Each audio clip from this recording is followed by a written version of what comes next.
Okay, all you Marvel fans especially, and of course gamer fans out there. You want a good Marvel game for the 360 or any platform like the Wii U or PS3 and so on and so forth? Well, excluding the portable console, because obviously I can't imagine how different and probably inferior this one would look on a portable console, but not to get too carried away. Lego Marvel Superheroes, yep. Lego's at it again, and this time with Marvel. And you're probably thinking, what, really? Because especially after playing Marvel Ultimate Alliance, that game was awesome.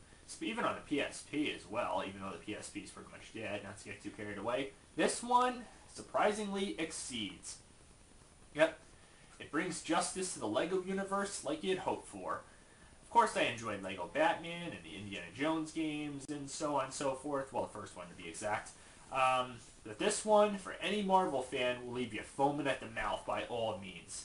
And the character selection, boy, where do we begin? Let's see. You got the Avengers characters: Iron Man, Thor, Incredible Hulk, Black Widow, Fantastic Four characters. Yeah, The Thing, Invisible Woman, Mr. Fantastic, the Human Torch. Hell, I only scratched the surface right there. How about the X-Men characters? How about all the locations? New York City? Yeah, huge map of New York City you can go around. You can even get into one of the cars. Yeah. And I thought they're superheroes, for Christ's sake. I mean, Christ, they're getting into cars, stealing them? And half these guys have own unique abilities. Just like you'd ever imagine. Yeah, sure, it's in Lego Universe, but hey, come on. Who couldn't love this if you're a Marvel fan? Playing as Iron Man or Thor, floating around, playing as Storm floating around, striking people with lightning, playing as Iron Man, using your iron eyes or whatever it is that he has to melt steel or copper or gold, or even as Cyclops, one of the X-Men characters, swinging around anywhere as Spider-Man, or using your Spidey senses to sense all sorts of different things that other characters can't sense, playing as either the Hulk or the Thing, break through things that no other character has the strength to break through. Oh man, how could you not love this if you're a Marvel fan?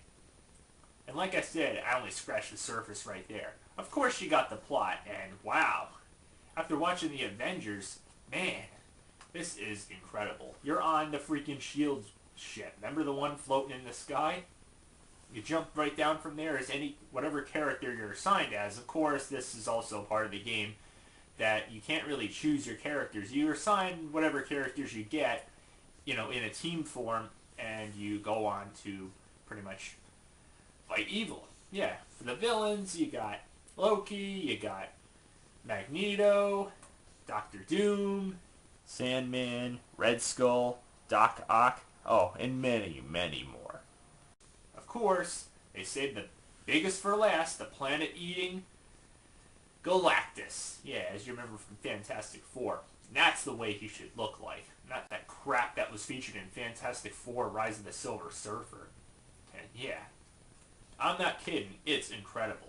And the fights, of course, just like any other Lego game, it of course requires problem solving, navigating through all these different worlds, and every team member, as I said before, has their own unique abilities which come in handy, and you gotta figure out which one comes in handy, and which one has to use their powers to get everybody else through different obstacles, because, well, each character's unique powers becomes useful, depending on which one you're talking about.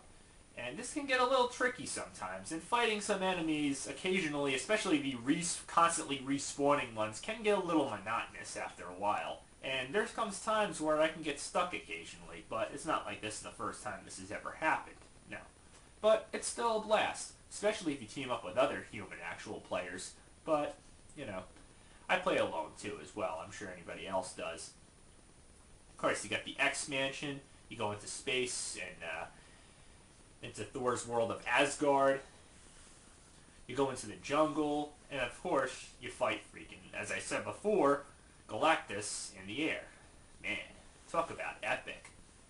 Now this is how you make a Marvel game. Sure, of course, it's not, of course it's all made out of Legos, but actually, unlike Lego Indiana Jones and Batman, they're actual human voice characters. Yeah, they actually talk for the first time. Sweet. Hell, you even get various cameo appearances. Not to jump the gun or spoil anything, but this is kind of a spoiler. The Guardians of the Galaxy make an appearance at the end. And hell, just like any other Marvel film that you've seen before, Stan Lee actually makes a cameo appearance. Damn. Talk about awesome. Overall, I can safely say this one is a must-have if you're a Marvel Comics fan. Even though it's all Legos, hey, it builds up a pretty cool universe right there. And all I could say is, everything is awesome. God, I hate that song. But anyways, my final verdict, rockin' Wii Remote Wii Motion Plus up, and a plain remote up. I hope that's not too low of a rating, but hey, it's fair.